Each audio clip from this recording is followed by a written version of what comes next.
everyone, my name is Brittany from Brittany Loves Reading, and today I'm going to give you a Netgalley shelf update.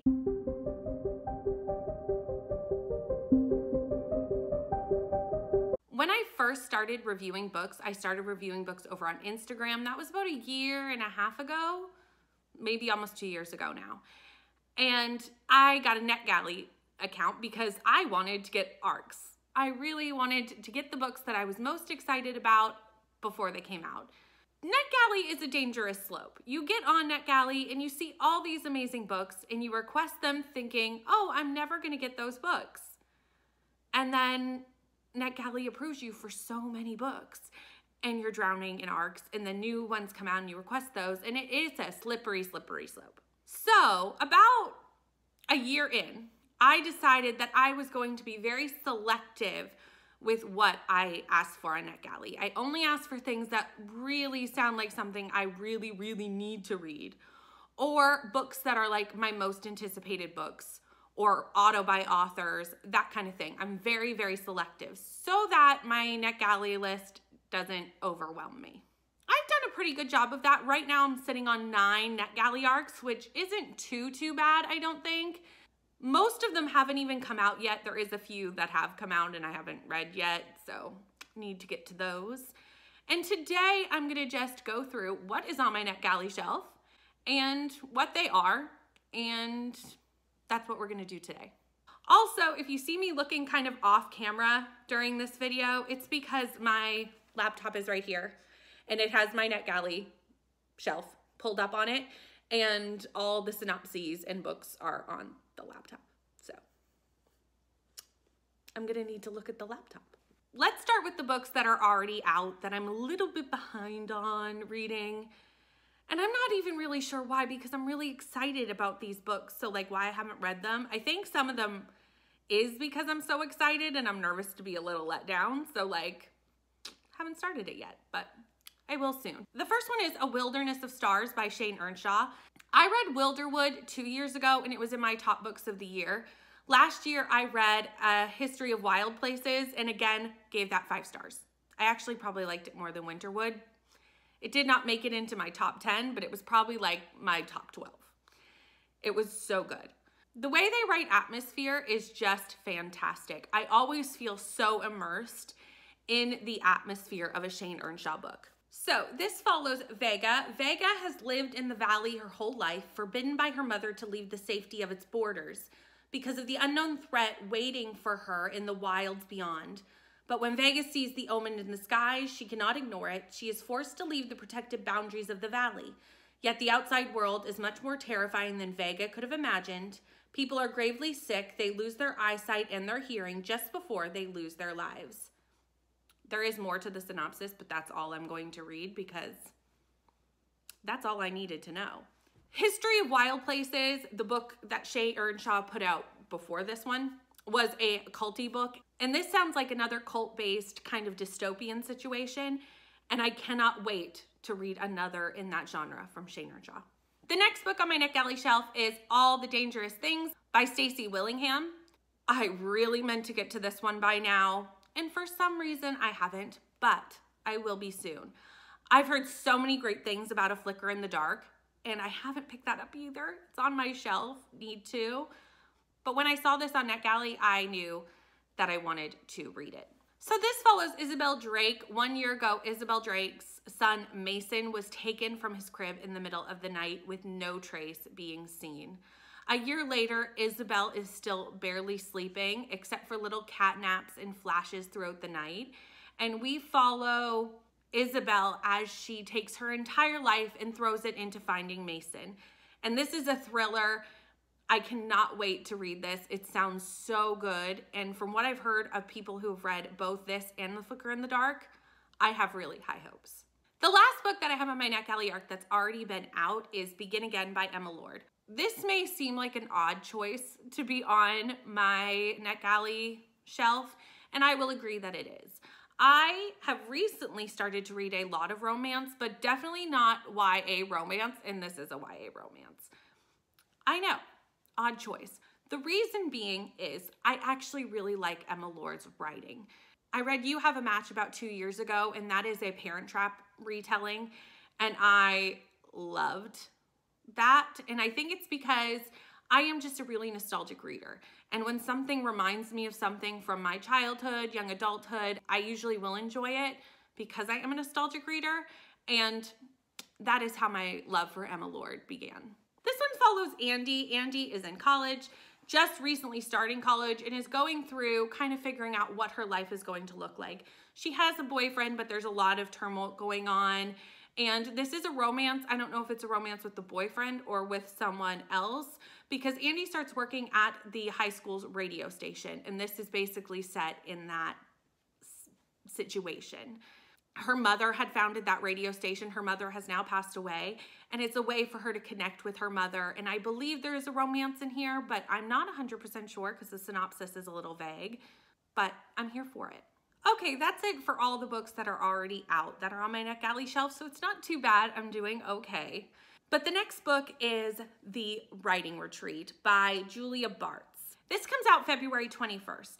This follows Alex. Alex is a novelist and has been invited to go to a writing retreat at the estate of a feminist horror writer from the past. When Alex gets there, they are told that they actually need to finish the entire novel in the month that they are there from scratch, and whoever writes the best novel will get a publishing deal. However, one night during a snowstorm, one of the writers goes missing, and this is an isolated thriller. Lately, isolated thrillers have been hit or miss for me, but I still have really high hopes about this one. It sounds super interesting. Next, we have one of my most anticipated releases of this year. Why I haven't read it yet, I don't know. Maybe, again, the more anticipated a book is, the more likely I'm gonna put it off just because like I'm scared it's gonna disappoint me, maybe? I don't know. But it's The Golden Spoon by Jess Maxwell. The only thing that I knew about this book when I requested it was this line at the top of the Netgalley ARC.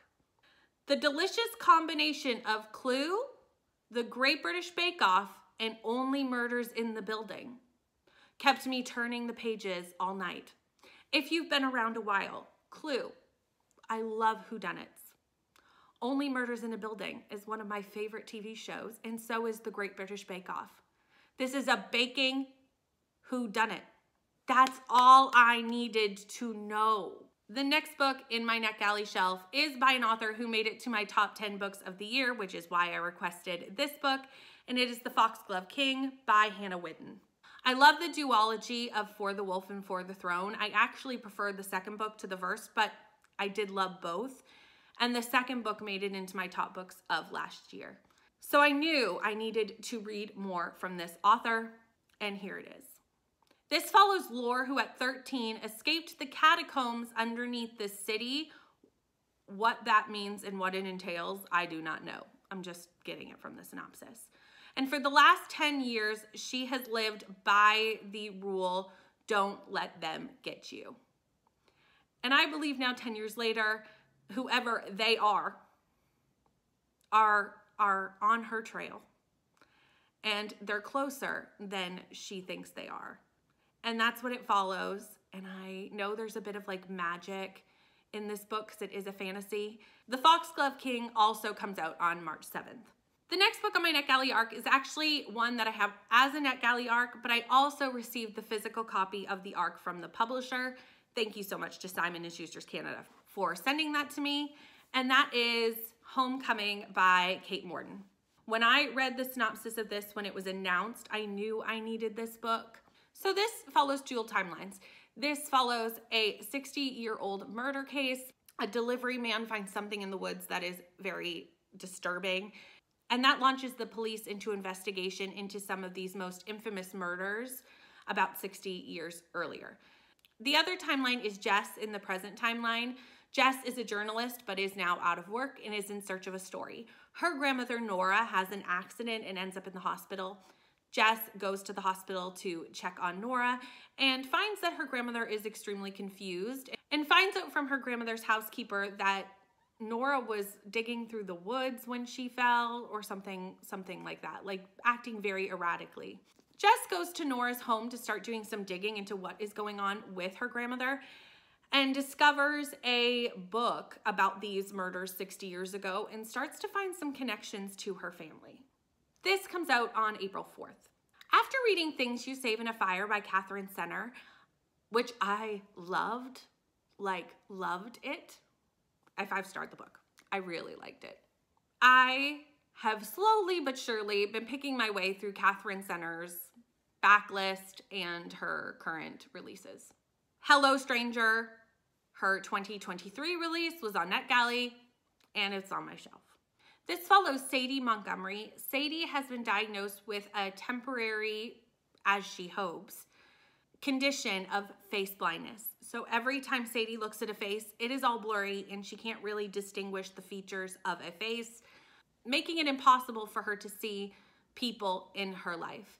During this time, she falls in love, but not just with one person, with two. And we watch as Sadie tries to cope with this new condition and the new things going on in her life. This last book, I will not be reading the synopsis on because I will be deep diving into it blind. And that is Dark Corners by Megan Golden. This is the last book on my Netgalley shelf, and I am so excited. The only reason I haven't picked this up yet is because I'm kind of debating waiting until I have the audiobook as well, because I have my reasons. The Night Swim by Megan Golden, I read last year. I did it as an author spotlight. I'll put the box up here somewhere. I did it as an author spotlight, and that author spotlight was very successful. 2 5-stars and a 4-star. The Night Swim being my favorite.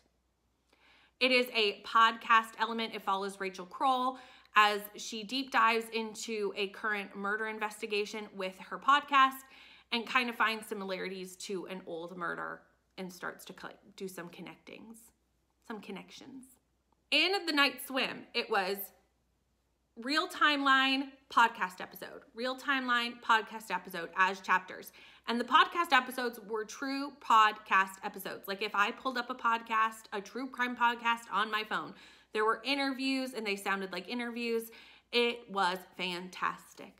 I highly recommend reading The Night Swim with the audiobook.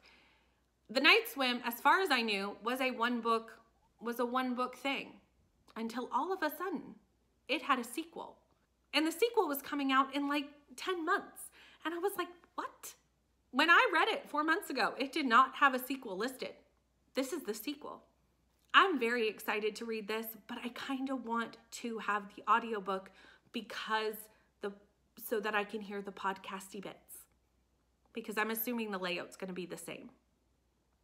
One would assume. So this comes out on August 8th, 2023. I'm hoping that Netgalley eventually gets the audiobook so that I can have the physical copy and the audiobook and read them both and have a happy Megan Golden life. Megan Golden has quickly become a auto-buy author for me, but especially this series. Now that it's a series, I'm so excited it's a series. Can you tell? I need to read this series. I need to read this book as soon as I can get the audiobook. This will be one of those ones where I get the audiobook and I drop everything to read it. And that is the end of what is currently on my Netgalley shelf. My current percentage is 76, which is not that bad. They recommend keeping it above 80, so like I'm counting that a win. Do you have Netgalley? And what is your most anticipated read that's currently sitting on your Netgalley shelf? Let me know down in the comments. Please like, comment, and subscribe, and I'll see you in the next one. Bye.